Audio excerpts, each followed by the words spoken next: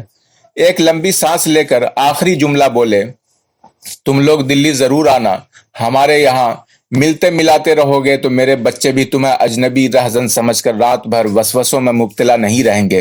ان کی آنکھوں میں ایک عجیب سی کیفیت، ایک عجیب سی نمی اتر آئی اور ہم سے جدا ہوتے ہوئے ایک افسردہ لیکن معنی خیز مسکراہٹ اپنے پیچھے چھوڑ کر آگے بڑھ گئے۔